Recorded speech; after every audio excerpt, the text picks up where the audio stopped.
Haribo!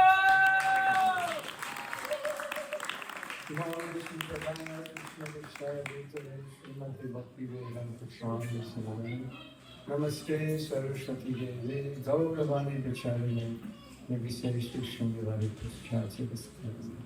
Thank you all for coming. Nice to be here. Nice to see you all. And I've been put in the hot seat. He's going to ask questions. So let's go. Firstly, thank you everyone for joining us today. It's really a pleasure to have this opportunity to speak with Mahatma Prabhu here. We're so grateful to have you here talking about a topic that's so near and dear to all of our hearts, the topic of prayer. And hopefully through this chat we can shed some insights to the audience and give them something to taste of. I think a nice place to start would be, what does prayer actually mean at a foundational level? Foundationally, prayer comes from a position of helplessness. That we want to achieve something, we need something, but we can't do it on our own. We need help. So whenever you're in a situation where you need to achieve something that on your own you can't achieve, you need to acquire something, alter a situation, you just feel in some way helpless, that's where prayer comes from. Because otherwise, why pray? Why pray? You can do it yourself, you don't need help. You know, it's like you don't pray to God to do the laundry. Please help me, put the clothes in the machine. Yeah, because that's simple. It's when you're confronted with what you feel basically helpless in achieving that you pray. And it's interesting also because one of the prime qualities of someone who's evolved spiritually is they feel helpless. The more you advance spiritually, the more you feel helpless. And if you think about it, if you want to develop a relationship with God based on love, that's not easy. Because we love everything but God. And so to focus that love on Him, it goes against our conditioned nature. And so in order to do it, we need help. We need to pray to Him to help us. Because within our heart, there's so many things in our heart that are antagonistic to pure devotion. Lust, anger, greed, envy, just go down the list. We've conditioned ourselves over lifetimes to have this nature. And so not trying to approach God, and to approach Him properly, it has to be without lust, anger, greed, envy. And how difficult it is to overcome those, isn't it? Lust, anger, greed, envy, jealousy. It's very, very difficult. So when a devotee prays, his mood is, Krishna, I am not qualified to transcend or purify myself on this level of purity. It can only happen with your help. And I'm praying for you to help me. And it comes from a consciousness that I'm helpless in achieving something. That's where it comes from. Now, that's spiritual prayer. There's also material prayer, where I'm just asking for something material.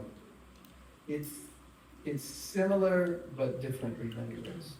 Because a lot of material things you could go out and you could achieve. You just have to work harder at them. You pray, someone's praying to God, like if I were God, and I was on the altar, and someone was praying to me, please help me get good grades, I'd say, study more. Please help, God, please help me with my health. Change your diet, exercise, drink more water. So there's a lot of things you don't really need to pray for. They're like cop-outs. Like, you don't want to do the work you need to. Please help me find a job. Well, why don't you become qualified? Then you'll have people calling you up. Please work for us. So there's things that are in your hand that you shouldn't pray for because you can do them. That's not good, right? But there's things you can't do. And the only way you can do them is if He helps you. That's so beautiful. A question that came up when I thought about what you were saying there is, obviously you mentioned that there may be different levels to prayer. Some people may pray for material things, like if I say I want a Ferrari, or if I want money, or so on. But how do we go about truly refining the mood we go into prayer with. How do you feel along with that? Well, I think many of us are conditioned to approach God to help us materially. And obviously, if He's the supreme controller, He can do anything. And so it's kind of like a logical way of thinking.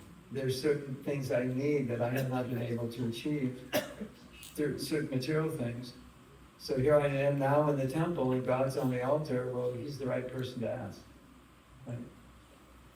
Imagine, don't imagine you're God, but for the sake of just this thought experiment, imagine you're the deity on the altar. And people are coming and say, "Oh, my dear Lord, can you increase my bank balance? Oh, my dear Lord, can you give me the Ferrari? Oh, my dear Lord, can you give me that big house in this posh neighborhood," like that. And then someone comes and says, "Oh, my dear Lord, please help me love you. And what can I do to serve you?" Which one would attract your heart more? I think the answer is obvious, right? So I think it's important for us, when we're approaching God, to also understand how He sees our prayers. And He can give you all these material things, but at the end of the day, or we should say at the end of your life, they won't help you in your spiritual life. And sometimes, when you pray for something material and Krishna sees, well, this is not going to be good for your spiritual life, He's just going to say no. Even though you want it desperately. He's going to look at you and say, if I give you this, you will probably become more distant. You will distance yourself from me. Or it will create some obstacle. You'll become proud. I gave you this money, now you become proud. You're the richest man in the neighborhood. You'll mistreat people. I'm not saying that would happen necessarily, but if He sees that it could possibly happen, He says, no, why would I give it to you? It's not going to be good for you. But beyond that, if you study Bhagavad Gita and you see what Krishna wants from us, He wants love, He wants devotion, He wants a relationship. All of you who are parents know that if your children just ask you for things, can you give me this, can you give me that, and then you go away to college, and the only time they call you is when they need money. It's frustrating, isn't it? Anyone in that position? It's quite frustrating, because you start questioning, like, how much do they care about this relationship? Is it all about what, could you give this to me, could you loan this to me, could you help me with this? Of course, as parents, we want to do that. But sometimes it's frustrating. So it's the same with Krishna, because if you study the nature of Krishna, his whole existence is to reciprocate exchanges of love, to give it and receive it. That's what He wants. So for those who are practicing genuine spiritual life, their prayer is not going to be for anything material. And also, it's also a matter of faith. If I believe in Krishna, then I have faith He'll take care of me, and I don't have to ask for it. I'm like, what if your child, like one of you mothers, your child comes home from school and says, is there going to be dinner tonight? You give them dinner every night for the last 20 years. And they said, I have a doubt, is there going to be dinner tonight? That would be pretty strange and a bit frustrating, wouldn't it? So Krishna feels the same way. Okay, Krishna, are you going to feed me? I have to ask you to feed me. I'm like, I just want to ask how I can love you with faith that I know you'll take care of me because I'm your devotee. So the Krishna appreciates that. But I think all of us have been conditioned, isn't it, to pray for, what do we pray for? Good education, health, wealth, and these things. And I think it's better to have faith that if I give myself to God, these things will be taken care of automatically. So when you pray for them, you're like showing Him you don't have faith. And you can hear so many stories from devotees of how Krishna gave them so many things that they needed and they didn't ask for it. And they didn't want to ask. They didn't want that relationship. But they had faith and Krishna took care of them. Is Krishna taking care of you, all of you? Yes. You all have enough to eat? You have a place to live? You have a car? Yeah. And you would have that without ever having to ask for it, without ever having to pray for it. You don't need to pray for these things. These things will come. And the more we give ourselves, the more He'll take care of us. It's almost like prayer is like a form of genuine loving exchange with Krishna, Yeah, and exactly. it's a way of showing love to Krishna as opposed to just asking, right? Exactly, that's what it's for. It's part of the process of bhakti. 100%. So it's one of the 9 processes. There are 9 processes of bhakti, it's one of them. So every process of bhakti is a way of manifesting love. And so prayer shouldn't be anything. Like if you chant Hare Krishna and your only goal is something material, then you're not chanting properly. Just on that topic of chanting, in the Krishna consciousness movement, we obviously place a lot of emphasis on chanting the Maha Mantra. Some people say that the Maha Mantra is almost like the culmination of all prayers, is at the pinnacle. So, in reality, if we're doing our sadhana and we're doing our japa with pure intent, what is the need to have heartfelt prayer and having a discussion with Krishna if we're doing our chanting? Well, I mean, it's a good question, because in one sense you could say there isn't. You can put all your prayer into your japa. But since prayer is one of the processes, and all the great spiritual masters are praying, it's natural to manifest spontaneously from the heart. It's just going to help you more, because, prayer is unlimited. You can pray for millions of things. So, like you say, prayer is really meant to come from the heart, and so chanting is meant to come from the heart. And sometimes we just want to say the prayer specifically.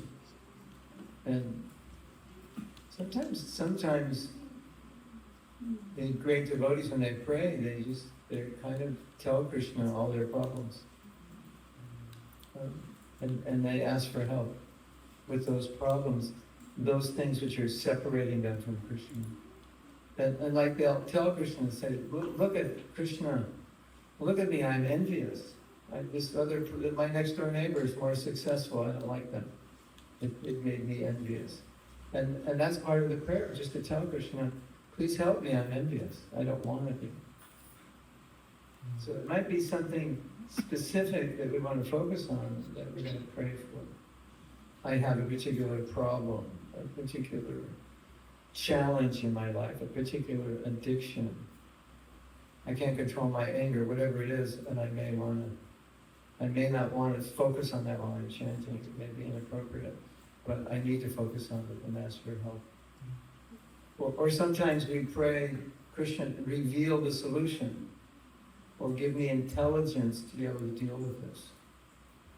Or I have a service I've been asked to do. Krishna, give me intelligence to do the service. When I was 20 years old, I was put in charge of the temple. That's like a bit young to run a temple, don't you think?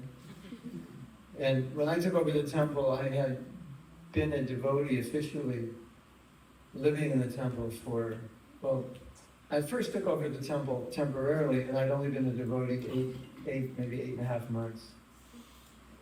And 3 months before that, I turned 20, so I was quite young. And no experience managing anything. A lot of experience with mismanaging my life, basically. I was a bit spaced out. And Prabhupada wrote me a letter, and he said something really interesting. He said, the way to manage this temple is you should think you have absolutely no qualification to do it. You don't. You can't do it. And all you can do is raise your hands and pray to Krishna and say, please give me the qualifications. So sometimes we're confronted with situations and we feel like, I don't know how to deal with this, isn't it? It could just be, a loss of a relative. It could be a loss of income. It could be a disease that's going to severely incapacitate you or a loved one. And you've never gone through a situation like this. Or it could be you're promoted in your job to a position you don't feel competent for. And Krishna help, I don't know how to do this. So prayer is often like that. It's in that moment in a specific situation where you feel totally incapable of dealing with the situation properly, that you have to raise your hands and ask Krishna for guidance. And it's interesting that Prabhupada was willing to allow young men and women like ourselves to run his temples. And the reason is he knew that if we were chanting well, if we were surrendered and we were following his instructions, Krishna would give us intelligence how to do these things. Otherwise, why would he put us in charge? It's like nobody, you didn't have to sign up for a position of temple president and show your MBA from the University of London or wherever, Harvard, I dropped out of university after 2 years to become a devotee, so I didn't have any credentials. People say, what did you learn in university? Well, I learned sex, drugs, and rock and roll pretty much. It was the 60s. That's what I learned. So what qualification did I have? So Prabhupada had faith that Krishna would guide us and reveal to us what we needed to do. And these temples became successful with very incapable people, materially, externally incapable. You wouldn't invest in them. You wouldn't gamble on them being successful. Until you saw after a while how inspired they became through the process of bhakti and how Krishna was guiding them and giving them intelligence, then you would see, actually they, against all odds, at least from the material perspective, they became successful. And that was Krishna's intervention. For sure. I think one thing you mentioned there is we often pray to Krishna when we're in a situation where we feel helpless. Yes. We often feel helpless in situations where there may be death, illness, Right. problems with well-being, and so on. The first part of my question is, how do we just simply surrender and have faith? Mm-hmm. And the second is, should we feel guilty for asking for help or to alleviate our problems during that time? Let me answer the second part first. There is really, really interesting answer to this question in Srila Prabhupada's books in relation to the story of Gajendra. Gajendra had a fight with a crocodile, and Gajendra is an elephant, and the fight was in the water, so the elephant is not a water animal. And so the elephant couldn't win the fight. It was impossible because he was fighting a crocodile in the water. The crocodile had the advantage. So it's one of those fights where like nobody can win, and it was just going on. Who knows how long it was going on? Like a year or something, I think, It was like he couldn't win. So at that point he prayed to Krishna, Krishna, please help me. And so that's a prayer for something material. And Prabhupada commented on that. He said because generally we don't want to pray for something material from Krishna. He said, but in some situations you have no choice. It's either that or I die. Right? And then Prabhupada said something funny. He said, for grihastas, married men and women, they have to support their families. So if they have some financial problem, they may pray to Krishna, please help me, because I have to feed 4 mouths, or 3 mouths, or 10 mouths, or whatever, and pay my bills, pay my mortgage, pay my rent, pay my car loan off, etc. And so it's going to jeopardize a lot of people. So he said, there may be a concession for grihasta that because people are dependent on them, they may pray to Krishna, please help me with this situation. There's another situation, you may pray for something material, but it's to help your spiritual life. Let's say you have a job and you're working like 10 hours a day, plus you're traveling an hour each way. So basically you're gone from like 7 a.m. to 7 p.m. And you would like to do more service for Krishna, but you don't have any time. So you might pray to Krishna, please help me find a job where I can get off at 5 o'clock and start at 9. Because that will help your bhakti. More time in the morning for your sadhana and more time in the evening where you can do service. So, and your first question was, how do we deal with these very difficult situations on an emotional level? What was it? How do we fully surrender and say? How do we surrender to the situation? Because, so what he's asking is, the situation is exactly what you don't want. And how do you surrender to it, which means, how can I accept the reality of the situation? Because when something happens that is very traumatic in our lives, it's extremely difficult to accept, isn't it? It's like, why did this have to happen to me, and what did I do, and all of that goes with it.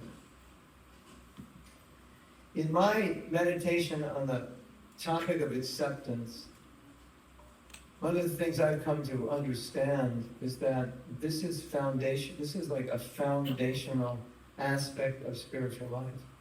Because when we come to spiritual life, one of the things we're trying to grasp is that there is a supreme controller, and it's not us. It's not me, it's not you. There is Ekava Ishvara. There is one supreme controller, and it's not you and it's not me. And as you live life every day, you realize you're not the supreme controller, right? Isn't it funny? Whenever you're in a rush, the person in front of you always drives slow. Whenever you want to just cruise and take it easy, the person behind you drives fast. Whatever happens to you? Whenever you're late, you get all the red lights. So Krishna is trying to show us through daily life how much we're not in control. And that's very difficult to accept when we have these traumatic situations. But I think it's obvious that there are certain situations in which we can do absolutely nothing to control it. Like, a loved one dies, it already happened to you, there's nothing you can do. And so now the challenge is to be accepting of the situation, which is extremely difficult to accept, although there's no way not to accept it because it already happened. So it's kind of a paradox. Some people say, how do I accept this? And I say, how do you not accept it? It already happened. How could you not accept it? It's a reality. So what are you saying? I don't accept the reality? So it's really, sometimes it's just like a logical, it happened. And the sooner you accept it, the easier it is to deal with. And I think personally, this is one of the big spiritual challenges. I call myself spiritual. I chant Hare Krishna. Been chanting for 55 years. I call myself spiritual, and then there's some disaster in my life, and I freak out. Like, well, how spiritual is that? On a scale of 1 to 10, 0, pretty much, right? So that's why I say that acceptance is really the foundation of what spiritual practice is about. And so it's just something to meditate on. If we're on a spiritual path and we run into difficulties and we know we can't change anything, just ask ourselves, so are you going to accept this? Because you're not God. And you cannot control this. There's nothing you can do to control this. So how are you going to deal with this? All the verses of Bhagavad Gita that you've read, all the Maha mantras you chanted, like, what is the value of all that when a disaster comes in, you go crazy? I mean, of course, it's going to be difficult. Well, I'll tell you a story. It's so beautiful. Would you like to hear a beautiful story? Raise your hand if you want to hear a beautiful story. This is so nice. I lived in Mauritius for a couple of years, and there was a man there named Mr. Ramlala. And he ran one of the main newspapers, and he met Srila Prabhupada, and he was an intellectual. And he kind of shot Prabhupada, and he said to Prabhupada, Arjuna is not a pure devotee. And Prabhupada said, why? Why do you say that? What are you talking about? He said, Arjuna is not a pure devotee because when his son was killed in a battlefield, he was lamenting. Arjuna's son was killed. He was like 16, right? Fought valiantly, and then he was surrounded, maybe unjustly, by warriors, adult warriors, and he's a teenager. Maybe unjustly. And so Prabhupada said, it is natural that if you lose your son, you're going to be upset, you're going to lament. But Arjuna didn't stop fighting. He went out the next day and fought. So it's like, okay, this is upsetting. I'm not saying when some disaster happens, you won't be upset. But there is this sense that it happened, I can't control it. And I'm not going to allow this to throw my life into chaos. So Arjuna was upset, but he still could fight. So I think that's really the challenge in life is how to traverse the difficulties, and at least have enough composure to not just get completely thrown off. And another thing I think is, when disaster comes, I think, what would Krishna say, seeing me melting down like butter and fire? Krishna might say something, you know all those teachings I gave you? It was for this moment. Like, that's, like, you don't realize it when everything's good. It's like, yeah, I'll tell you another story. I had a surgery last year. It's pretty heavy. And I was in so much pain and discomfort that I hit a threshold. I was like, I can't take this anymore. And then the icing on the cake was, there was fluid around my lungs, and they had to put tubes in my back to extract the fluid.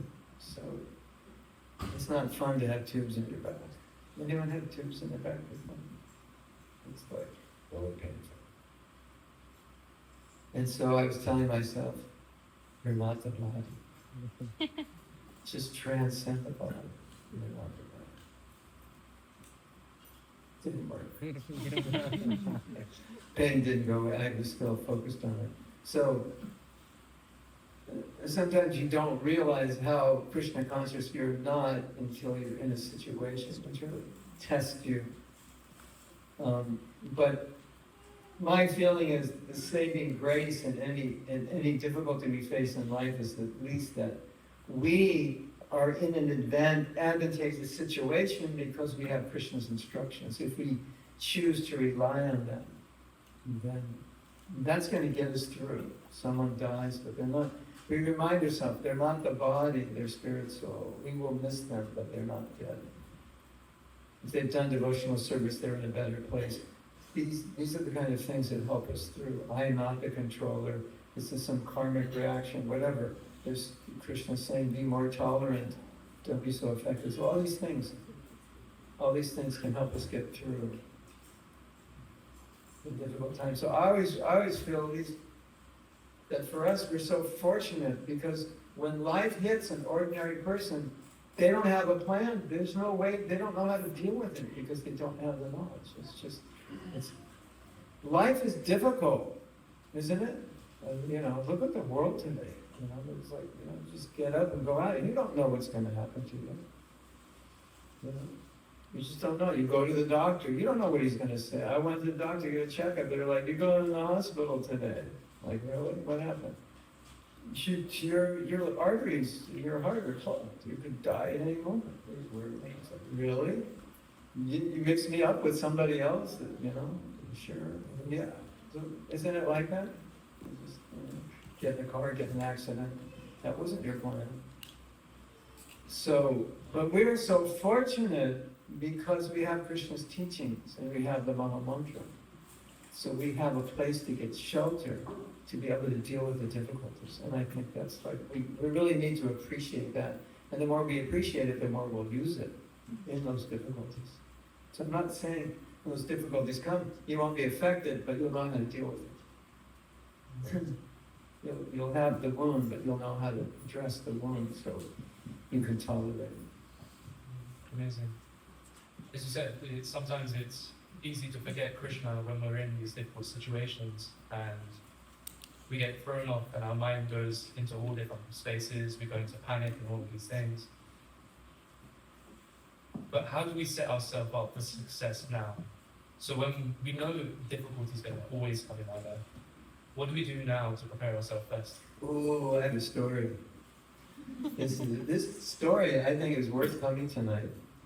Just for the story. After I tell you, you can all leave. So there was a devotee who I knew, was probably like 10 years older than me. And I think it was about 30 years ago, or 25. She came down with cancer, and she went to India to die. So 25 years ago, I was 50. So 50's a little young to think about death, so it was not, maybe it was even 35. I know death was just something I didn't relate to. And here she's dying, and she said something amazing. She said, it's not that difficult to leave your body, you just have to have tolerance. And then she said, therefore, listen to this, it's so beautiful. She said, therefore, in life, if you practice tolerance, then when you die, it's not going to be difficult. Wow. Wow. Let's reverse it. In life, if you don't practice tolerance, then that is going to probably, or could be, the most difficult thing to tolerate, and it's going to be really difficult. So, answer to your question, practice now. You know, get in the gym and get in shape so when the fight comes, you can deal with it. And I mean, basically, that's what we're doing in our spiritual life. We're really practicing so that when these difficulties come, we have the strength and the wherewithal to be able to deal with them. And in the Bhagavad Gita, Krishna talks about tolerance in so many ways. Tolerate heat. How's the heat, everyone? In case you don't know, this is kind of like April in Florida. Like April, May. Yeah, April, May. Yeah. I came from Florida like 10 days ago. It's hotter there. So. But for you, this is really hot, isn't it? You're not used to it. So it's like, you're probably all complaining, right? Of course, we have AC in Florida, but you don't really need it most of the time. But, so Krishna says, tolerate heat, tolerate cold. You know, just don't worry, in a few months, you'll be complaining about the cold, right? Yes. Tolerate happiness. Wow, why would I tolerate happiness? Because if I don't tolerate happiness, I won't tolerate distress. Things are so great, I'm so happy, wow, I got the new job, just found this, got this. And then all of a sudden, something bad happens, and you ever seen that? You go too high this way, you crash this way. When everyone's like materially like really high like that, I think, uh-oh, it's not gonna last, it never does. How are they gonna deal with it when it comes down? It's like gambling, you know, oh, there's more, just wait.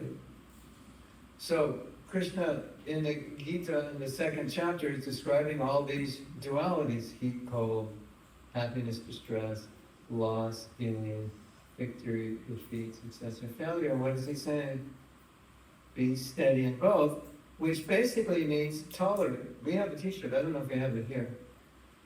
Maybe we do. It's one of my favorites. I don't know if it's a big seller, but I printed this t-shirt because I thought if devotees wear this t-shirt and they go out in the world, people are going to say, what does that mean? And the t-shirt says, tolerate happiness.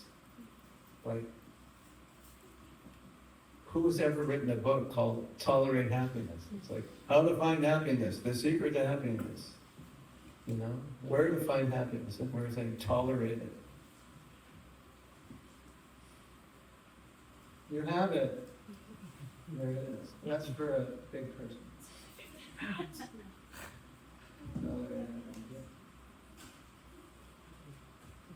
That looks like it's washed out.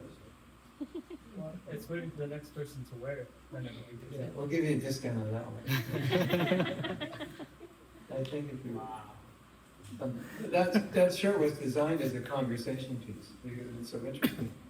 So Krishna's, when Krishna's saying, giving all these verses of duality, he's saying tolerate it, because if you don't, you're not going to be able to be stable materially or spiritually, because you'll always be pushed around. And so tolerance is one key ingredient of spiritual practice. And like this devotee said, if you learn to tolerate in this life, leaving your body is going to be doable. And as we all know, every day there are things to tolerate. Krishna has created this world. This world is kind of like a school of tolerance, isn't it? Especially if you live in a city, it's crowded, it's just like inconveniences, traffic, and prices keep going up. But there's like so much to tolerate. I don't know how Trump affects, what his policies are affecting you here, or your own politicians. But there's always something, right? Isn't it? You had, all these investments that were going up and up until some politician made a policy. Ooh, it crashed. So, I think that's really important to meditate on. To tolerate. And one of the things, one of the things we have to tolerate is our own minds. Because our minds can turn against us. Our minds can be our enemies, and sometimes our minds can abuse us. And we abuse ourselves. There's a phenomenon called spiritual abuse, where people who have power over us, leaders, manipulate and take advantage of us. That's called spiritual abuse. But we do it to ourselves. We can abuse ourselves. So, tolerance is extremely important. So, emotionally we may be disturbed, but tolerance can help us balance that. You want to hear a funny story? No? Yes? Yeah. Raise your hand, you want to hear a story? If you don't raise your hand, leave at the back door. And you can come in after I finish the story. So there's a man, he's a teacher, he's like into self-development and philosophy, and so he's very observant when he goes out and seeing how people are interacting, and he learns a lot just from observing them. And he's shopping, and there's a young girl, maybe 2 years old, just having a temper tantrum in the store. And the mother is saying, "Jennifer, it's okay. Just calm down. You'll be all right. Don't get upset." And he's looking at this, and the kid's like, "Ah!" And she's so calm. And he was so impressed. He went up to her and he said, "I'm so impressed how you dealt with your daughter, Jennifer." And she said, "I'm Jennifer." Sometimes you have to talk to yourself. Yes? Okay. So on the topic of tolerance, how do we just prevent things from just letting go and just letting things happen to us? Often in Western culture you hear, God likes those who try and go out and do things. Yeah. What's the balance here? The balance is, it's like you have these verses in Bhagavad Gita, don't be attached to the results. That's easily misunderstood.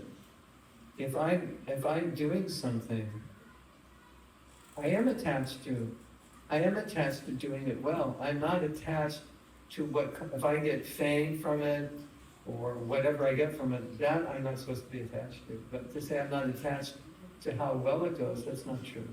So we are attached to making things work in accordance with the way Krishna wants them to work, but sometimes it doesn't work, and that's when you're like, okay, I guess you don't want it, Krishna, or I'm not the one to do it, whatever. Oftentimes, you know those situations where you're just paddling upstream, and it's like extremely difficult. So there's a story. You want to hear another story? It's a funny story. There was a church devotees wanted to get in Toronto, Canada. Beautiful, beautiful church. Beautiful neighborhood. It's very, you could walk from that church to downtown, and the downtown is very, very classy downtown. And so they told Prabhupada about the church. We didn't see it, but they told about the church.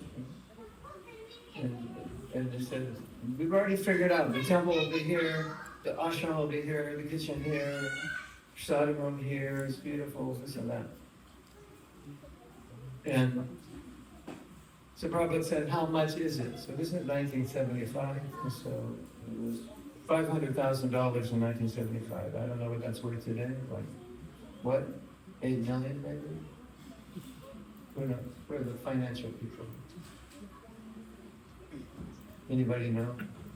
What's your minimum wage here? What's it? You have a minimum wage? You have Something like 10. 10, yeah. Okay, 10 pounds. I would guess the minimum wage in 75 would be like 2 pounds. Prabhupada, something close. So anyway, it wasn't a cheap building. And so when he told Prabhupada, Prabhupada said, we don't want to buy anxiety. Like that's like we're just going to be always collecting money to pay for it. We don't want to buy anxiety. So sometimes there's situations where you have to let go of something because it's not going to be healthy for your spiritual life or just for the sanity of the temple. And so that's, but Prabhupada came back there to the temple. Excuse me. When he first heard about it, he wasn't in Toronto. And then he finally came to Toronto a few months later and he said, he just got in from the airport. He said, so, you're going to get that building? And the devotee president said, you want to see it, Prabhupada? He said, yes. So Prabhupada went and saw it. And so Prabhupada loved it. Any big, beautiful building that Prabhupada saw, he just loved. They could get it. And Prabhupada said, so we're going to get it? And the devotee said, no, Prabhupada, we don't want to buy anxiety. And Prabhupada said, there must be anxiety. Otherwise, it's simply sleeping and eating. So, it depends on the situation. Prabhupada changed his mind, so sometimes it's the right time to give up and sometimes it's not. And you'll have to use your intelligence to decide. But I wouldn't, it's like, sometimes Prabhupada wanted something so badly, his disciples would just like, they would not take no for an answer. Abhiram Prabhu, I don't know if you heard the interview with Abhiram Prabhu on Namras's podcast, but he had to get a passport and a visa for Prabhupada, both of which had expired. And he went to the passport office, and the lady said, well, where's your guru? And she said, he was in Calcutta. Prabhupada was in Delhi, I'm in Vrindavan, and Abhiram was in Calcutta. And he said, well, he's too sick to come. He says, I can't give you a visa. He's too sick to come to Calcutta. He's too sick to go to America. So it's like, oh no, Prabhupada, well, that's when Prabhupada came here in 77, in the summer. And so Abhiram went to a friend of his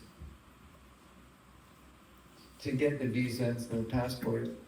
And this was like an administrator for the U.S. government, but all the U.S. government people were CIA agents or connected with the CIA in India.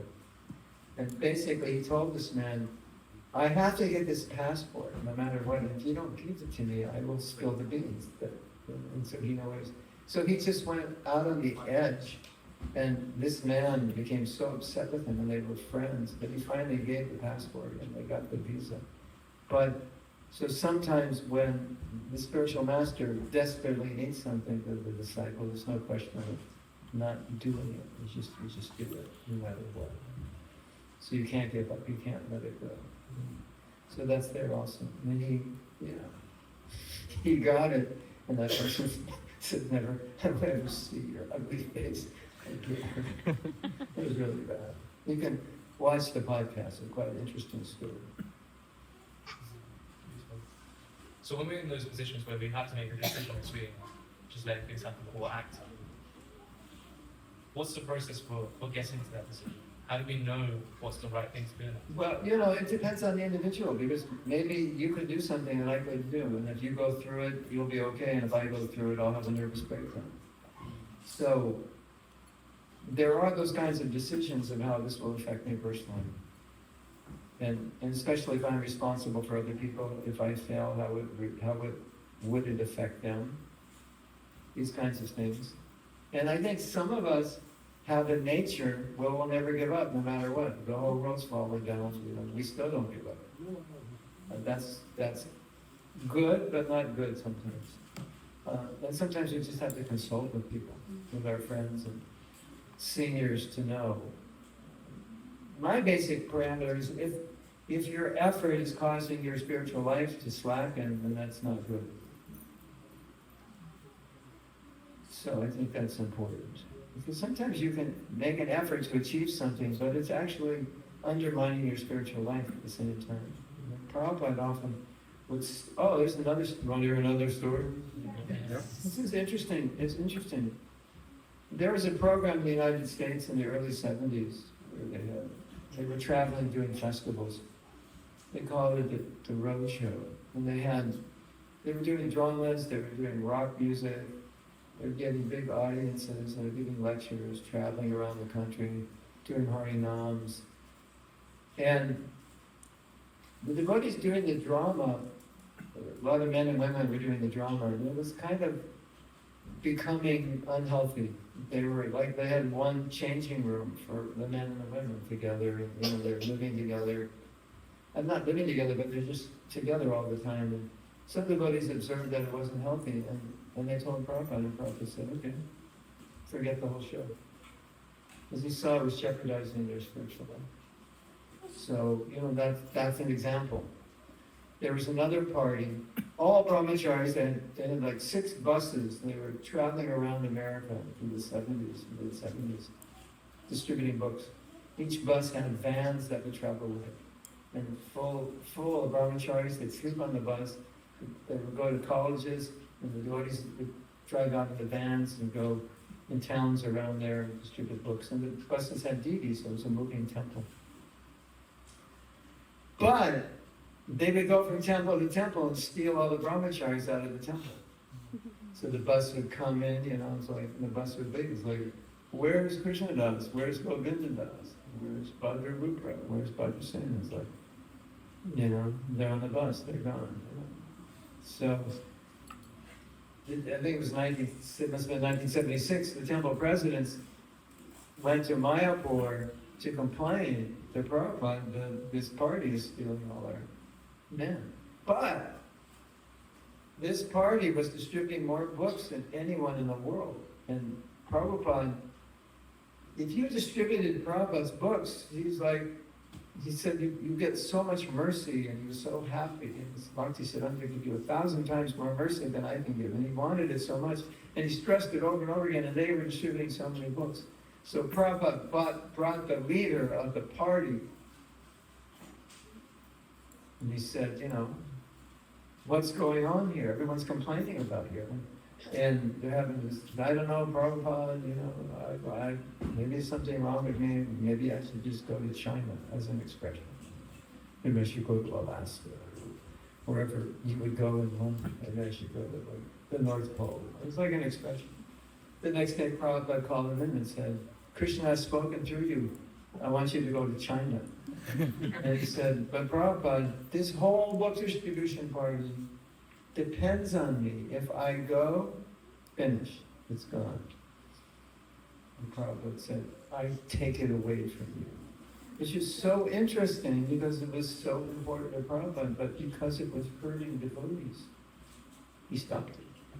So you have these things, where if we're damaging devotees, we're damaging our spiritual life in the name of executing service, what's the point? So these are some examples. And this example is amazing because that was the biggest book distribution party. You just cut it off to save the temples, basically, and appease the temple presidents and so forth. So I guess making that decision is often based in what's best for our spiritual life, what's best for our spiritual progress, and all of those things. But there's another story. If you like contradictions, you're going to come out of this class completely confused. But I want to tell another story, because this is so beautiful. Would you like to hear another story? Yeah. This is so beautiful. When I was in the hospital after the surgery, I don't know, the anesthesia or what, I was like emotional, I was crying, and everything I read was just like hitting me, like, ah. So, some of you may know this story, but during the communist times, Prabhupada had his mindset on preaching behind the Iron Curtain, the communist countries, but I'm not communist anymore. But you couldn't get in there, you have to sneak in and sneak books in and like that. So Prabhupada, that was like his dream, to preach in the communist countries. So he had a disciple who was sometimes going to Eastern Germany and he knew something about it. This was before, I think it's maybe before he went to Russia, or maybe after, but there was basically very little preaching, if any, in the Eastern Bloc countries. And so he asked us to go, and he said, Srila Prabhupada, how can we go? There's nothing to eat there. If we go there, we have to eat meat.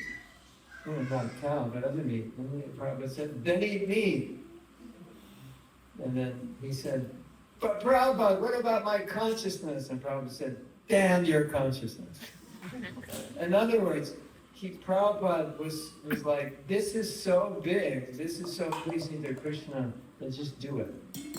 This is like, so sometimes there are situations where it's like, damn your consciousness. It's like, there's billions of people here that need Krishna, and you're thinking about your consciousness. Obviously, if you're not Krishna conscious, you can't do anything. But it makes a point that there's some balance there. And when I was in the hospital in this like emotional state, when I knew this story, but I read it again, it was being read to me, and I thought, that is Srila Prabhupada. That is the essence of Srila Prabhupada. Damn your consciousness, save the world. It's not like, it was kind of like he's saying, well, what you like, you're going to let all these people suffer because you don't want to do this, make this sacrifice. But Prabhupada's point also is that Krishna will protect you if you do that. So even you had to eat meat. Wow, that's crazy, isn't it? Wow, crazy. It's almost like the selfless sacrifice came at the forefront there. Yeah, exactly. And then Krishna will protect you. 100%. Yeah. So, it's not like you stop chanting your rounds and, well, I'll eat meat, might as well smoke cigarettes, have some coffee, whatever, it's not like that. But that is the consciousness that is the person who could spread Krishna consciousness all over the world. They had to have that consciousness. I don't think any Prabhupada's godbrothers would have said that. There are very few. But Prabhupada is picking that up from Bhaktisiddhanta. Because Bhaktisiddhanta said, go to England and open a hostel and serve them meat and have kirtan. And when Prabhupada was given sannyas, he told, I think, Narayan Maharaj or someone, he said, I want to go to the West and open a hostel, and we'll serve meat, and we'll get them to do kirtan, and they'll give it to me. So he was willing to do that. And we heard stories when they were building temples, Bhaktisiddhanta was rolling cigarettes for all the workers. Because they, that's what they do, they smoke. Keep them enthused. So, that's meant for experts to evaluate these things. But sometimes you have to make sacrifice. Sometimes the mission matters more. Yeah. Although Prabhupada said the highest service is to save yourself. But there are exceptions, circumstances, emergencies. And Prabhupada said, you have to know what your capacity is. So maybe you can do it, maybe I can't. And I can't imitate you. But at least it's preserving your Krishna consciousness is always ideally important. I think Prabhupada was not afraid that they wouldn't preserve their Krishna consciousness. I think he was more afraid that they wouldn't preserve it if they didn't do it. Because when your guru wants you to do something, then you better do it. So true, so true. Bringing it back to the topic of prayer, I want to know a bit more about yourself. In the sense that you've obviously had a long journey with Krishna consciousness. How has your approach to prayer changed over the years? I don't think it has. You want to hear something funny? Okay. Oh, this is so funny. I have a book that I have a notebook, and I started writing this notebook in 1972. I'd been a devotee 2 years ago, in 1971, and I'd write my realizations. So once some devotees were in my office and they were like looking at this book, they go, what is that book? I go, well, that's my realizations from like 1972 to 1974. And they open it and they say, could we look at it? And I said, yeah, read something to me. And they start reading and I'm like, oh my God, that's exactly what I'm preaching today, the same thing. It was so funny. And I was looking at that and I was thinking, how is that possible that when I'm 22, I'm saying the same thing that I'm saying when I'm 74? I'm 74 now. And I was thinking, this has to all be past life realization. There's no other explanation. That at 50 years of bhakti, I'm saying the same thing I said after 1 or 2 years. So I think for a lot of us, that when we came to bhakti, we were just continuing it, and so we actually didn't change that much. Maybe one of the things that has impacted me that I could share with you, that I think would help you a lot. I made a plan maybe 5 years ago that I wanted to take the verses of Shikshastakam and sing them not only in Sanskrit, but sing them in English, so create songs. Every verse, one verse would have a song. And it was such an amazing experience, because when you put something to music, then it brings out the emotion that maybe wouldn't be there if you're just reading it. And at the same time, I was teaching the Shikshastakam in Japa retreats. And so this verse, this is the prayer. This is the prayer that has really, really touched me, if there was any change. The 5th verse of Shikshastakam, O son of Nanda, somehow or other I have fallen into this miserable ocean of repeated birth and death. Please pick me up and place me as an atom at your feet. And when I was singing it, writing it into a song and singing it, then I thought, this verse is exactly the mood we need when we pray, and specifically the mood we need when we chant. Because I've got myself in this ocean of material existence, of repeated birth and death, and I don't know how to get out. There's no way. And the only way to get out is if you pick me up. So then I came up with this analogy: you're in a well, and your guru throws you the rope, and you grab onto it and he pulls you up. And after I came up with an analogy, I heard Prabhupada give the same analogy. It's like, yes. Guru and I are one. So that's it. I've fallen, please pick me up. Okay, here's the rope, hold on to it, because otherwise I can't get out. So I think for me that kind of summarizes maybe the evolution of my prayer.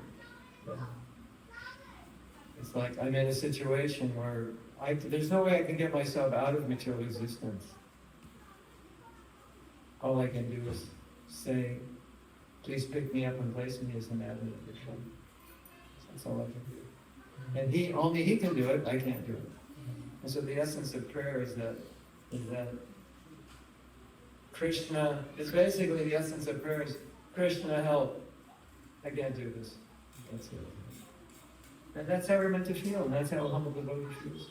Like all the time, a humble devotee feels that way. So we went in a complete circle, right? We started there and we ended. So true, so true. You mentioned that in that story that it was like the guru pulling you up from the well. What is the importance of guru, and why do we often have prayers to respect gurus before we even approach Krishna?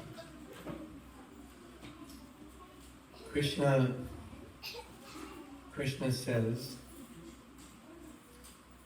not exactly, but basically Krishna says, if you want to associate with me, you need to be pure. And in order to be pure, I will send you a guru who will purify you so that you're qualified to associate with me, and treat him like you would treat me.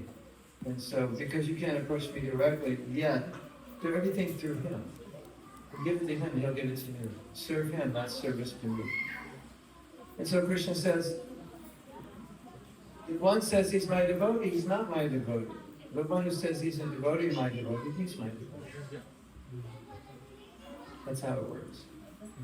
So, and then Mahaprabhu's, the more you're a servant of the servant of the servant of the servant, the closer you are to Krishna. Paradox, right? And the aspiration of the pure devotees is to be a piece of dust at the feet of his guru.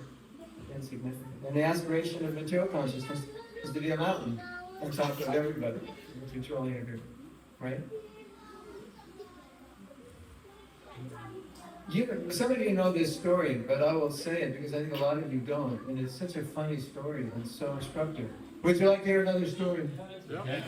Tell the person next to you, I want to hear this story. I want to hear another story.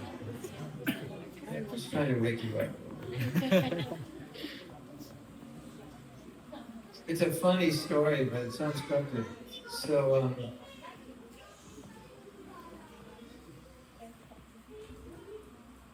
the devotees were saying, I don't know, I don't remember if it was the devotees were saying or Prabhupada was saying, what's the difference between me and you? And Prabhupada said, the difference between me and you is I never forget Krishna, but you do. So the next day, Prabhupada was offering prayers to the deities, and his servant, who was there the night before when they had this conversation, asked him later after the class, he said, Prabhupada, I saw that you were praying to the deities. No, Prabhupada said, first he said, the difference between me and you is you can fall down, I cannot fall down. That was it. Prabhupada, what's the difference between me and you? Or Prabhupada asked him, I cannot fall down, but you can. So then, Prabhupada's praying to the deities, his servant says, the next day he says, well, what were you praying for? And he said, I was praying to Krishna that I cannot fall down. He said, but Prabhupada, you said last night that the difference between you and us is that you cannot fall down and we can. And Prabhupada said, yes, because I prayed to the deities that I can't fall down, I can't.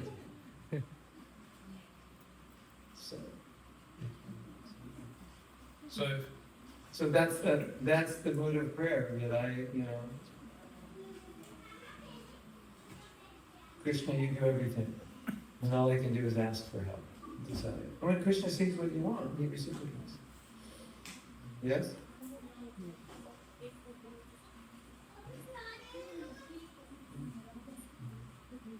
So in a practical sense, how can we really intertwine prayer into our daily lives? How do we keep it at the forefront of our lives?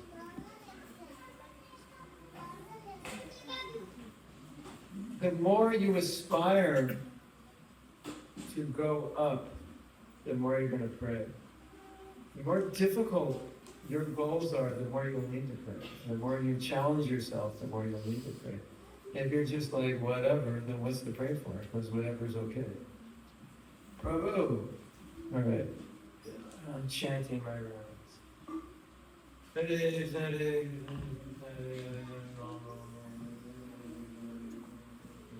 The only prayer I have is I don't fall asleep out of boredom. So then, but if I want love of Krishna, and that's my goal, then Hare Krishna, Hare Krishna, Krishna Krishna, because that is a high goal, and I'm totally unqualified for it. So then my prayers are more intense. So the higher you set the bar, the more you have to pray for. Don't you think I was praying like crazy when they put me in charge of that temple? 20 years old, like totally spaced out 20-year-olds running a temple for Prabhupada. And every night I told all the devotees, pray that Krishna sends devotees to this temple. And he sent so many devotees from our prayer. Because I feel incapable. So as your aspirations go higher, your prayers will have to go higher. If you have no high aspirations, what's there to pray for? Right? Just do it yourself. I don't need Krishna's help. Right? Yes? Okay, good. Do we have much time left, or Sure. should we stick a couple of questions? Oh yeah, questions. Yeah. Yes. Okay, we jump in. We have It's a okay. ready to go. So Mike is coming. Krishna, Krishna. See that's Radha Raman. You guys look like brothers. Down there. Yeah. He's the older brother. I can't do it. Hi, Krishna Prabhu. Thank you so much for gracing us with your presence and your wisdom. I know you're very, very expert in matters of self-care and psychology and counselling. And so, just on a very practical note, could you please give us some systems and recommendations for how to tolerate? Because it's a very easy word to throw out there, but I've experienced as someone who counsels that if we suppress our feelings, then actually it's very, very detrimental, not just to us, but to those Yeah, around. yeah. Well, I think there's a difference between feeling your emotions and acting on them. And we want to make that distinction, and I think a lot of people will try to suppress because they're afraid if they feel the emotion, that means they're going to act on it. Whereas emotions contain knowledge, and if you don't allow yourself to experience them, then you miss out on the information they're giving. And I'll give an example, and maybe it'll illustrate this. Let's say I have envy. Let's say I envy, whatever, I envy some devotee. And I know envy is bad, so I will try to suppress that emotion in the same way that I would suppress a sensual desire that is bad for me. I'm just like, I don't want to go with it. But if I go with the feeling of envy, it can educate me and I can look at myself and say, like, why are you so envious of this person? Because now I'm facing it and I'm willing to have this conversation with myself. Why are you so envious? This person is very nice, they're very successful. Why aren't you appreciating it? They're having the success that you would like to have. What good is it for you to be negative about the very thing that you want to achieve? And so the emotion carries this information that can work you through it, and it doesn't mean by facing it you're going to become more envious. It means you're going to work through it. But most of us think by facing it means we're going to act on the envy. I tell the brahmacharis the same thing. I said, if you feel lust, you should allow yourself to feel the emotion, feel the feeling of the lust without feeling lust. They're two different things. Like, what does the lust feel like as opposed to feeling the lust? So what do you feel like when you're lusty? Well, how does that feel? I'm a brahmachari and I feel lusty. How does that feel? It feels like I'm a hypocrite, a cheater.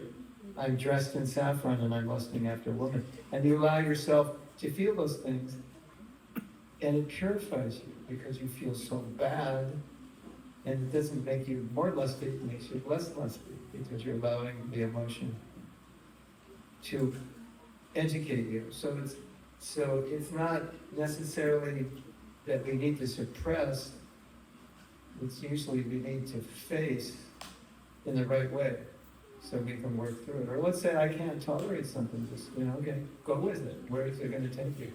Don't bang walls and punch people, but go with it, how it makes you feel and why and what is it. Because there's something underneath, right? A lot of times when you can't tolerate something in another person, it's because you can't tolerate it in yourself, but you don't recognize it. And if you go through the process and start questioning, why can't I tolerate this? Is it because I do the same thing? It's honesty like that. So that's, I think the main point is don't hide from the emotion, but don't let the emotion control you, your actions, especially when you don't want to act that way. And then a lot of people say, that's not easy. Okay, it's not easy. But a lot of that has to be practiced when you're not in the situation. So that when you're in a situation that's difficult, you have strength to deal with it. The question I always ask, I ask devotees, well, if you can't tolerate something, look at the ramifications of not tolerating it, and look at the ramifications of tolerating it. And usually the ramifications of not tolerating are much worse than whatever struggle it requires to tolerate. And plus, once you tolerate it, you'll feel really good about yourself. And if you don't, you feel really bad about yourself. And that just weakens you the next time. It's kind of like, I couldn't do it last time, who's to say I can do it again? I just can't tolerate this. But when we speak about tolerance, sometimes we tolerate things that are bad for us. And we shouldn't do that either. So we shouldn't feel guilty if we can't tolerate something that's bad for us. So, did that answer your question, or you want to say something about it? Yeah, it does. I think what I'm understanding you to be saying is that the essence is to acknowledge our feelings and dig a bit deeper to understand what am I actually feeling and why am I feeling it, and to, instead of be controlled by those feelings or suppress them, Yeah, go with it basically. Like maybe the best example and the easiest example to understand is the feeling of guilt. So if you go with, who wants to feel guilty? We always are going to suppress it because it's such a painful and uncomfortable feeling. But if you go with the guilt, what all the guilt is saying is that you're thinking or doing something that goes against what you believe. That's basically all it is. Otherwise, why would you feel guilty? If you thought or did something that was in line with your values, you wouldn't feel guilty. You would feel good. So when you go with the guilt or the shame, like, why am I ashamed of this? What's going on? Where's that coming from? Well, because my parents always made me ashamed when I did this. Maybe that's where it's coming from. But you allow yourself to explore that by facing it, and you won't generally have those realizations if you run away from it. And even if you run away from it, it'll run behind you. Right? Suppress it. Suppressing it doesn't make it go away. It just hides it from you. Conscious awareness for a while. So it's recommended practically that devotees seek help with these kind of difficulties? Sometimes it depends, if they can't resolve it on their own, My understanding is that anything that helps you in your Krishna consciousness is Krishna conscious, even if it doesn't look like it externally. Because it's easy to say that's not Krishna conscious because it's not in the book. But if it's helping you, then it is Krishna conscious. Because that's the principle of surrender. Surrender is what brings you closer to Krishna. If it brings you closer to Krishna, then it's surrender. I think that's extremely important for everyone to understand. Otherwise you could carry a problem that you can't resolve because you think, I should just resolve it on my own. But if you can't, then it's hurting you. And the paradox is, sometimes you have a personal problem, personal issue, and it's affecting your relationships, it's affecting your sadhana. So the things that would heal it, you can't do properly because the problem is there. So it's a paradox. I'll chant to get rid of the problem, but I can't chant properly because of the problem. I'll go exercise on the treadmill to cure my knee problem, but I can't because the knee hurts. So I have to address the knee before I can do the treadmill. Hare Krishna. Someone in the back has their hand up. Krishna, Krishna, Hare Hare. Hare Krishna, Prabhu. Thank you very much for your lovely talk. My question is that there's so many people in this world are suffering through like depression and mental health battles from young age. When you speak to devotees, not everybody's going to understand each other. There's been many times where devotees have said to me that, oh, I'm not your best friend, why are you talking to me? Oh, go away, leave me alone. Why is it that these things happen in life? Because Swamis and Srila Prabhupada said that devotees has to be with each other to help each other, support each other. So I have faced this many times and it makes me look like a small person at times because I've been hurting for years for what I'm trying to do in this world. Mm-hmm. So you're saying you're asking why devotees are not sympathetic to your being open to them? Yes, all to each other, yes. I can't speak for everyone, but it could be what I was addressing before, that they might feel like, well, just be Krishna conscious and you'll solve it, and they just feel like you're complaining or it's a cop-out because you should have resolved it through chanting or whatever. It could be that they have similar problems and they can't bear to hear it. Could be, and they may not even be conscious of that as to why they don't want to hear it. And it could be by nature that they're just not ready to hear it. So what I would suggest is you don't need a lot of people, you just need one. One you can trust that can hear it is enough. And many devotees have made the mistake of trying to open up to someone who's not that one person, who can't hear or can't keep it confidential or can't something or other. So I think, we should take responsibility also for who we choose to open up to. You know, because the word devotee, it's like there's an expectation that devotee should be a certain way. But that's not true, because we're practicing. So just because we wear tilak and dhoti kurta, doesn't mean we're going to always act like a good devotee, because, so we make that expectation, like, what's wrong with you? Why aren't you sympathetic or compassionate? Because we're conditioned souls trying to become devotees, so you have to choose.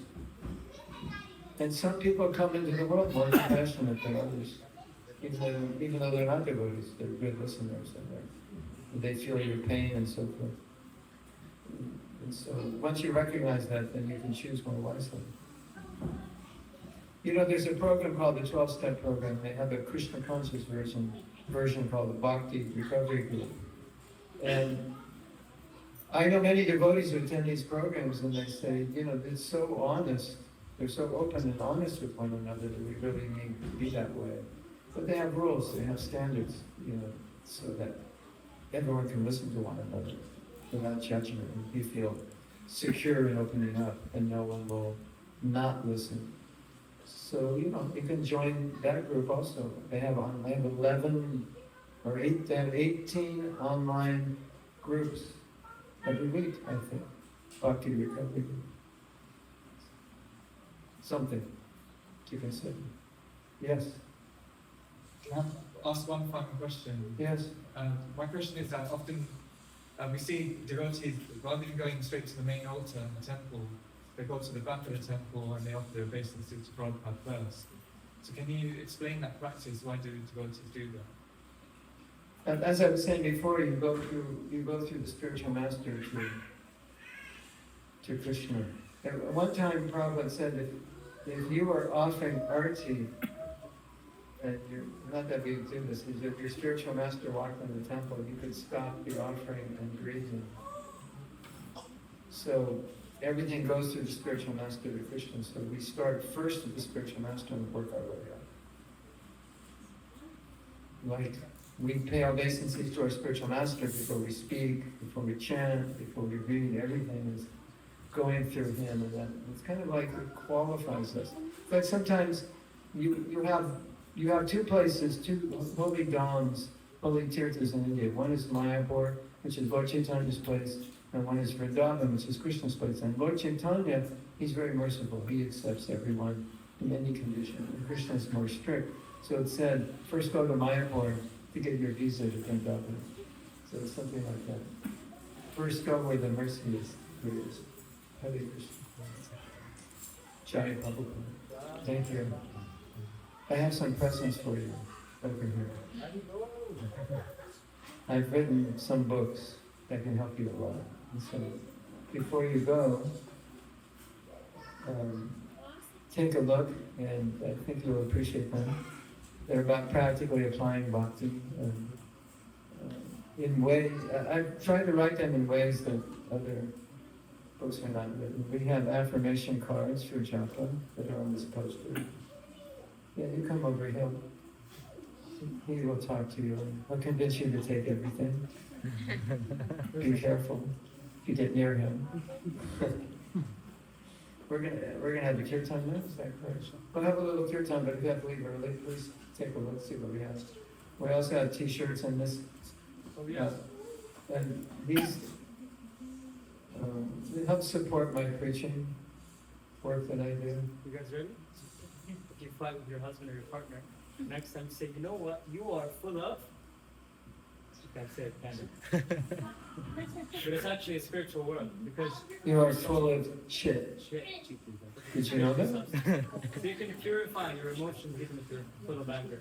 It's in Sanskrit. It's chinmaya. You're full of shit. Sounds really it's not like Turn to the person next to you and tell them, you know, you're full of shit. just knowledge. Like I said, knowledge. True. And we have another shirt. I don't know if we have it here. It says, you are a piece of shit.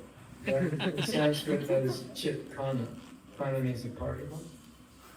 Little drop, chit. You are a piece of shit. Prabhu. You're the biggest piece of shit I've ever seen. Okay, let's do this little kirtan.